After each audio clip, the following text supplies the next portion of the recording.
Magandang araw sa inyo lahat. Ito ulit ang inyong lingkod, Mike Padua. Nandito ulit tayo sa ating latest weather analysis. Ngayong araw po ng Miyerkules hanggang Biyernes. Unang araw po ng buwan ng September hanggang September 3. At ito po ay ang Tagalog version. Pinaglilingkod sa inyo ng Typhoon 2000. So, nasa bear months po tayo. So, on the lookout tayo sa Western Pacific. But so far, nasa quiet mode pa rin ang Western Pacific.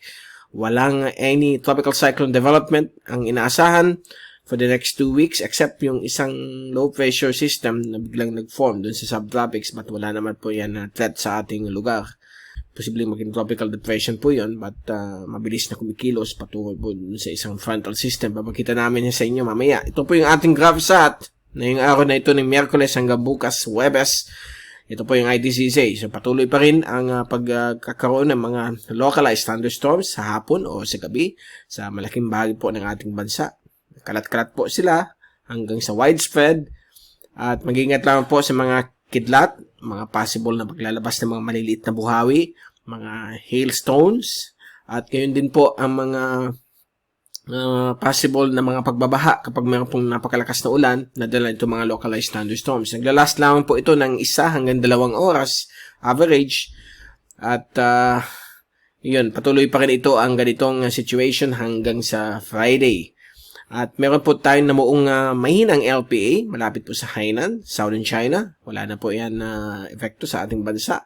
At yung trough na kabit po dito sa shallow LPA, nakaka-apekto po sa area po ng Vietnam at sa area po ng Cambodia, Laos. Okay?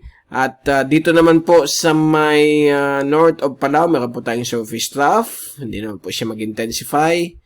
At isa pa dito sa may Central Micronesia. Meron po tayong nabuo ditong subtropical system. Medyo mataas kasi yung latitude niya kaya subtropical ang tawag. Okay?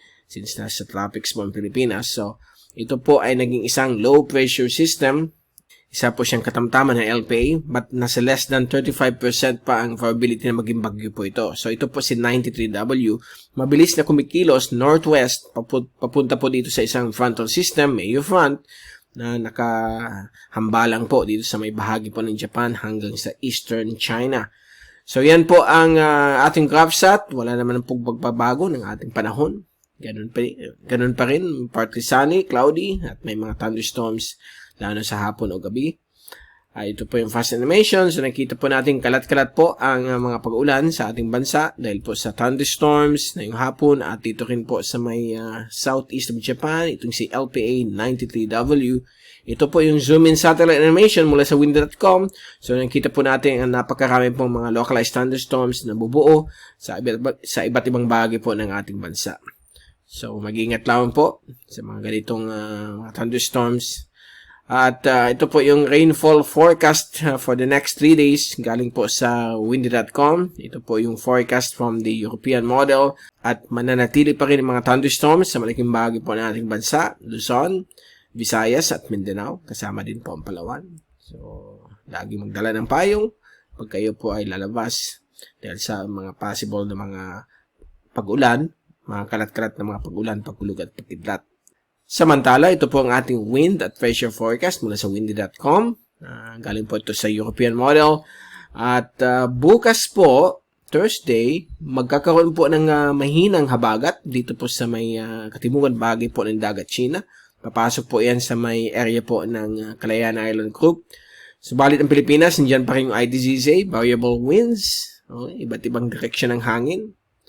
But sa Friday, ito pong mahinang habagat ay magpe-penetrate po o papasok po sa may area po ng Palawan, Mimaropa, Western Visayas at meron din pong southwesterly wind flow o yung mahinang habagat sa aming Kabikulan at ibang parte po ng Kabisayaan at coastal areas po ng Western Luzon. So abangan natin yan. But napakahina po ito upang magbigay po ng mga grabeng ulan. Nandun pa rin yung mga localized thunderstorms na dala nitong mahinang habagat na posibleng darating na yung susunod na 2 araw. So, malalaman po natin yan pag nabalik natin sa Friday. Okay, at bago tayong paalam, ito ulit ang latest 2-week forecast mula sa Global Tropics Hazards and Benefits Outlook ng Climate Prediction Center ng NOAA.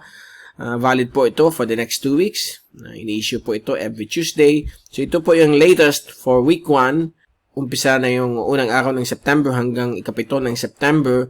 At nakikita po natin normal po ang klima ng ating bansa except po ang katibukan bahagi po ng Palawan, Southern Mindanao at western sections of Mindanao. Baka magkaroon po ng above average rainfall. Okay, nasa high ang probability na magiging mas mataas ang mga ulan dyan dahil po sa mga localized thunderstorms, IDCZ, surface troughs na posibleng dumaan po sa kanila. But pagdating po ng week 2, valid September 8 hanggang September 14, magkakaroon din po ng above average rainfall sa buong bahagi na po ng ating bansa at ibang parte po ng Asia. But ang probability po niya nasa 50% pa lamang o nasa moderate confidence na magkakaroon ng above average rainfall. So, that means, sa September 8 to 14, week 2, normal pa rin ang ating panahon. May mga thunderstorms pa rin sa hapon o gabi. At saka nakikita natin, medyo tahimik pa rin po ang Western Pacific for the next 2 weeks, na yung unang linggo hanggang kalagitnaan ng September. So, wala pa rin po. Nasa quiet mode pa rin tayo. So, medyo nakaka-worry din dahil baka pagdating ng October, November, December, gaya ng last year, nandyan na naman po ang mga bagyo. So, sana po, let's hope and pray, kung magkaroon lamang ng mga formation, kapag nagkaroon ng mga formation, sana po lahat po sila mag-recurve. Wala pong dapat na landfall na maganap sa ating bansa at sa ibang panig po ng Asia Pacific. Okay, so far, yan po ang ating latest. Babalik ulit tayo sa darating na Biyernes para ibigay sa inyo yung pinaka-latest sa ating panahon. Mula sa Typhoon 2000, ito si Mike Padre magpapaalam. Mag-ingat po tayong lahat. Be #weatherwiser. Huwag niyong kalimutan mag-subscribe sa ating channel, Mr. Typhoon.tv. Sa YouTube po yan. At i-click ang notification bell para updated po tayo sa mga latest sa kalagayan ng ating panahon o sa mga upcoming na bagyo if sakaling magkaroon po dito po sa Asia Pacific. Hanggang sa muli, maraming salamat po sa pagpanood niyo sa aking channel.